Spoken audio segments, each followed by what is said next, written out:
అనారోగ్యం, ఉద్యోగం, వ్యాపారం అప్పులతో బాధపడుతున్నారా? వెంటనే జేకేఆర్ గురువు గారికి కాల్ చేసి అపాయింట్మెంట్ తీసుకోండి.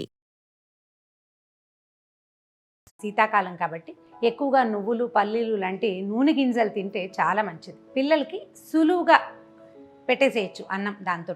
ఇప్పుడు నువ్వుల పొడి అలాంటివి చేసుకుంటే ఏంటంటే ట్రెడిషనల్ పాతకాలపు వంటే కానీ ఈ రోజులకి సరిపడా కూడా మనం ఆ నువ్వుల్ని రకరకాల పదార్థాల్లో వాడుకుంటూ ఉంటాం. అయితే నువ్వుల పొడి ఎలా చేయాలి ఈజీగా, అండ్ పిల్లలకి దాన్ని ఎట్లా అలవాటు చేయాలి, కొద్దిగా అన్నంలో ఒక హాఫ్ స్పూన్ వేసి కొంచెం నెయ్యి వేసి మెల్లిగా పెడుతుంటే పిల్లలకి ఏంటంటే కొంచెం డ్రైగా ఉంటుంది, చేతికి అంటుకోదు, సులువుగా తినేస్తారు. మెల్లిగా కనుక అది అలవాటైతే ప్రతి వర్షాకాలము మరియు శీతాకాలంలో పిల్లలకి ఒంటికి వేడి చేయడానికి, ఈవెన్ మనకు కూడా, నేను పిల్లలని చెప్తున్నాను అలవాటు ప్రకారం, కానీ పెద్దవాళ్ళకి కూడా నువ్వుల పొడి రోజు ఆహారంలో భాగంగా చేసుకుంటే శరీరానికి కావాల్సిన ఆయిల్ కొంత అందుతుంది, దాంతోపాటుగా ఒంటికి కావాల్సిన వేడి కూడా లభిస్తుంది. చూద్దాం నువ్వుల పొడి ఎలా చేసుకోవాలో.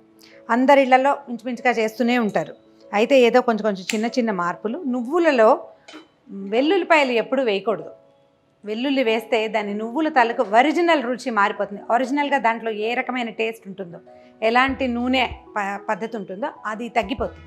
వెల్లుల్లిపాయలు వేయకుండానే ఈ పూర్తి వంటకం చేసుకుంటాం. ఒకటి పొడే కాదు, నువ్వులతోటి మనం నువ్వుల పచ్చడి చేసుకోవచ్చు. పచ్చడి కూడా 2 రకాలుగా చేయొచ్చు. మనకి ఎన్ని కావాలో అన్ని, సుమారుగా ఒక గ్లాస్ చేసుకున్నాం అనుకోండి, ఒక 4-5 రోజులు. పొడి అయితే ఎన్నాళ్ళైనా నిల్వ ఉంటుంది. మరీ చాలా రోజులు ఉంచితే కొంచెం నూనె వాసన వస్తుంది, అందులో నూనె ఉంటుంది కదా, అందుకని ఒక వారం రోజులకు సరిపడా అనుకోండి. ఒక గ్లాస్ నువ్వులు, ఈ నువ్వుల్లో కూడా నువ్వు పప్పుతో చేసుకునేది ఉంటుంది. కొంతమంది ఏమో ఈ నువ్వులు కాదు, కొంచెం తొక్క తీసిన నువ్వులు అలా భావిస్తారు. మన అవకాశాన్ని బట్టి నువ్వు పప్పు కనుక లభిస్తే, అంటే పైన తోలు కూడా తీసేసి తెల్లగా ఉంటాయి, సన్నగా, అసలు నైలాన్ లాగా మెరుస్తూ ఉంటుంది, వాటితోటి కూడా చేసుకోవచ్చు. ఇది చాలా సింపుల్ అండ్ ఈజీ. నువ్వులు వేయించటం, ఇది వేగుతూ ఉండగానే ఎండుమిర్చిని యాడ్ చేస్తాం. అవి కూడా కొంచెం బాగా వేగనిచ్చి రెండింటిని కలిపి ఉప్పేసి గ్రైండ్ చేసుకుంటే నువ్వుల పొడి రెడీ. చాలా సింపుల్. కాకపోతే ఏంటంటే మనం ఇది శీతాకాలము తినాలన్న జ్ఞాపకం ఉండాలి మనకి.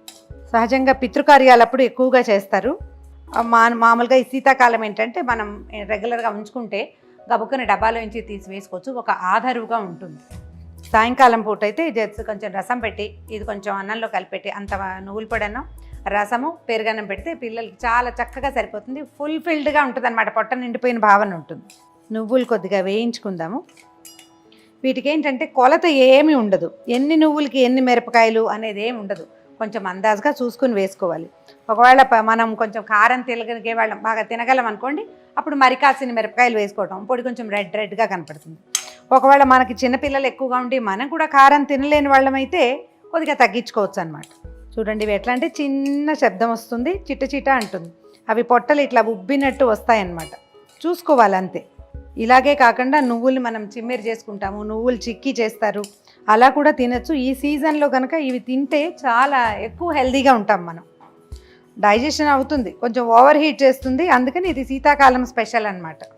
నువ్వులు వేగుతున్న పద్ధతి కనిపిస్తుంది. కాసిన ఎండుమిరపకాయలు వేసుకుందాం, ఈ మాత్రం సరిపోతాయి వీటికి. ఈ నువ్వుల వేడికి మిరపకాయలు వేగిపోతాయి, లేకపోతే ఏమవుతుందంటే మిర్చి ముందేసామనుకోండి నల్లబడిపోయి పొడి బాగుండదు, అందంగా ఉండదు. నువ్వులు వేగిపోయినాయి చూడండి, కొంచెం ముదురు రంగులోకి వచ్చేసినాయి. మిరపకాయలు కూడా అన్ని పొట్టలు ఉబ్బిపోయినాయి. వీటిని ఏం చేయాలంటే ఒక పళ్ళెంలోకి తీసేసుకుందాం.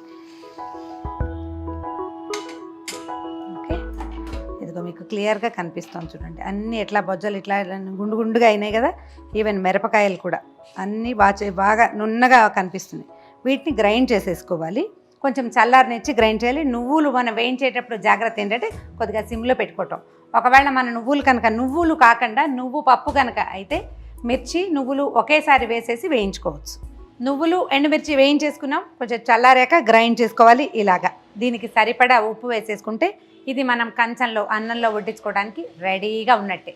అయితే దీన్ని ఇలా తయారు చేసి పెట్టుకుంటే సొరకాయ కూరలో వేసుకోవచ్చు, బీరకాయ కూరలో వేసుకోవచ్చు, తర్వాత నువ్వు వంకాయ కూర అని ఒక వెరైటీ, బాగా లేత కాయలు చిట్టిగా ఉంటాయి చూడండి, ముదరదు, గింజ కూడా పట్టదు, అంత చిన్న వంకాయల్లో ఈ పొడి వేసుకుని చేసుకుంటే కూర ఎక్సలెంట్గా ఉంటుంది. ఎంత బాగుంటుందో, మన చెట్టు నుంచే కోసుకొని వేసుకుంటే మరీ బ్రహ్మాండంగా ఉంటుంది.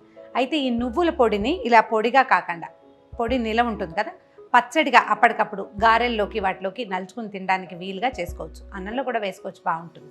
దీంతో 2 రకాలుగా చేసుకోవచ్చు. ఒకటి చింతపండు పులుసు బెల్లము కలిపి, నిమ్మరసం కలిపి ఇంకో రకం. అయితే నిమ్మరసం జనరల్గా అందరూ చేయరు, చాలా తక్కువ మంది తింటారు. కొద్దిగా బెల్లం కలిపి చింతపండు రసం కలిపి పచ్చడి చేసుకుంటే గారెల్లోకి తర్వాత దిబ్బరొట్టెలోకి కమ్మటి దిబ్బరొట్టె చేసుకుంటాం. ఆ రెండిట్లోకి నలుచుకుని తినడానికంటే సైడ్ డిష్ పచ్చడిగా చాలా బాగుంటుంది. కాకపోతే నిలవ ఉండదు. ఒక రోజే ఇవాళ చేసుకుంటే రేపు మార్నింగ్ తినచ్చు అంతే. ఎందుకంటే పచ్చి చింతపండు వాడతాం కాబట్టి బాగా నిలవ ఉండదు. ట్రై చేసి చూద్దాం, చూడండి, అది కూడా ట్రై చేద్దరు. కానీ ఇప్పుడు నువ్వుల పొడి చేసేసుకున్నాం కదా, ఇది కొంచెం ప్రాసెస్ ఈజీ పచ్చడికి. ఎలా చూద్దాం చూడండి. నువ్వుల పొడి ఇందులో నుంచి సగం పొడి తీసి పక్కన పెట్టుకుందాం పచ్చడి కోసం. ఓ 2 స్పూన్లు పచ్చడి ట్రై చేద్దాం. దీనికి ఏం చేయాలి, 1 స్పూను అటు ఇటుగా కొంచెం బెల్లం వేసేయాలి. ఉప్పు సరిపడా వేసేసుకున్నాం కాబట్టి ఇప్పుడు ఇంకా ఉప్పు అవసరం లేదు. దీంట్లో చింతపండు పులుసు పిసికట్టి పెట్టుకోండి. దీంట్లో ఏంటంటే చెత్త ఏమి లేకుండా కలిపేసుకోవటమే అన్నమాట. పాత రోజుల్లో ఇప్పట్లాగా మిక్సీలు అవి ఉండేవి కాదు కదండి. మళ్ళీ రోట్లో చేయాలంటే కష్టమని ఇలా చేసుకునేవాళ్ళు. ఇవేంటంటే ఎక్కువగా పితృకార్యాలు అప్పుడు చేసుకునే పచ్చడి. నిజానికి ఇది ఇట్లా చేస్తారు, గారెల్లోకి నలుచుకోవడానికి పెట్టేవాళ్ళు. మనం ఏంటంటే అప్పటికప్పుడు టైమింగ్ చకచకా చేసుకోవటం కోసం మళ్ళీ దీన్ని మిక్సీ జార్లోకి షిఫ్ట్ చేయకుండా కొద్దిగా ఇలా పచ్చడిలాగా చేసుకుంటే పిల్లలకి అట్లు రొట్టెలు వాటిలలో నలుచుకోవడానికి బాగుంటుంది. ఒకసారి ఈ రుచి నచ్చింది అనుకోండి, ఇది ఈజీగా అయిపోతుంది. మన దగ్గర డబ్బాలో కనుక నువ్వుల పొడి ఉంటే గబుక్కుని పచ్చడి కలిపేసుకోవచ్చు. నిమ్మరసం చేయటం కూడా ఇంచుమించుగా ఇలాగే. దీంట్లో బెల్లం వేయం నిమ్మరసంలో. దాంట్లో ఏం చేస్తామంటే కొంచెం ధారాళంగా నిమ్మరసం, ఒక 3 కాయలు నిమ్మరసం వేస్తే ఈ మాత్రం పచ్చడి తయారవుతుంది. ఇంత లూజ్గా చూడండి, రెడీ. ఇంకేం చేయక్కర్లేదు. దీంట్లో ఉప్పు సరి చేసుకోండి. సరిపడా ఉప్పు ఉందా లేదా, మనకు సరిపడా తీపి ఉందా లేదా అని. ఒకవేళ తీగా అయిపోయింది అనుకో, అప్పుడు కంగారు లేదు, ఇంకో స్పూన్ పొడి కలిపేస్తే సరిపోతుంది. ఇదిగో పచ్చడి రెడీగా ఉంది చూడండి. పచ్చడి చేసుకున్నాం కదా, దీంట్లో ఒక చిన్న తాలింపు చాలా సింపుల్గా వేసుకుంటే ఎక్కువ రుచిగా ఉంటుంది. ఏ వాసన లేకపోతే ఏమవుతుందంటే మనం ఒట్టిగా వేయించిన రుచే తెలుస్తూ ఉంటుంది. అది తెలియకుండా ఉండాలంటే ఒక చిన్న తిరగమాత వేసుకోవటం. కొద్దిగా 1 స్పూన్ నూనె వేయండి, ఎక్కువ అక్కర్లేదు.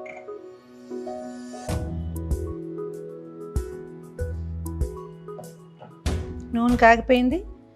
4 కొంచెం ఆవాలు వేయండి, కొద్దిగా మన పచ్చడిని బట్టి, అంతకంటే అవసరం లేదు. అయితే దీంట్లో ఏంటంటే జీలకర్ర వేయద్దు. జీలకర్ర రుచి ఈ మన నువ్వుల రుచిని డామినేట్ చేసేస్తుంది.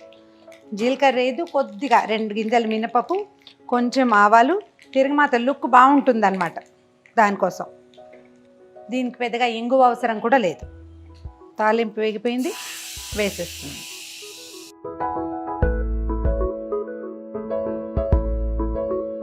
ఇదిగో ఫటాఫట్ కేవలం 10 నిమిషాల్లోనే కమ్మని నువ్వుల పొడి, పుల్లగా కమ్మగా తీగా కారంగా ఉండేటువంటి నువ్వుల పచ్చడి. ఈ రెండింటిని ఒకసారి ట్రై చేసి చూడండి. ఒకవేళ పిల్లలు కానీ పెద్దవాళ్ళకి కానీ ఇంతకుముందు అలవాటు లేని వాళ్ళకి ఈ రుచి నచ్చితే కనుక శీతాకాలం రెగ్యులర్గా తినవలసిన పదార్థాల్లో నువ్వులు చాలా ప్రధానమైనవి కాబట్టి ఇది నేర్చుకుంటే కనుక ప్రతి శీతాకాలము వీటిని మనం వాడుకోవచ్చు. ఎండాకాలం కూడా తినచ్చు, కొంచెం తక్కువగా. శీతాకాలం రోజు తిన్నా కూడా హెల్త్కి చాలా మంచిది. నువ్వులు పూర్తిగా హెల్త్ ప్యాక్డ్ గ్రెయిన్ అన్నమాట. ఆ గింజలోనే పూర్తి ఆరోగ్యం దాగి ఉంది. ఆడవాళ్ళకి, పెద్దవాళ్ళకి, చిన్నపిల్లలకి, మగవాళ్ళకి అందరికీ కూడా ఆరోగ్యాన్ని ఇచ్చే ఈ గింజని ఇలా వంట పదార్థాల్లో వాడుకుంటూ ఉంటే తరచుగా ఆరోగ్యం బాగుంటుంది.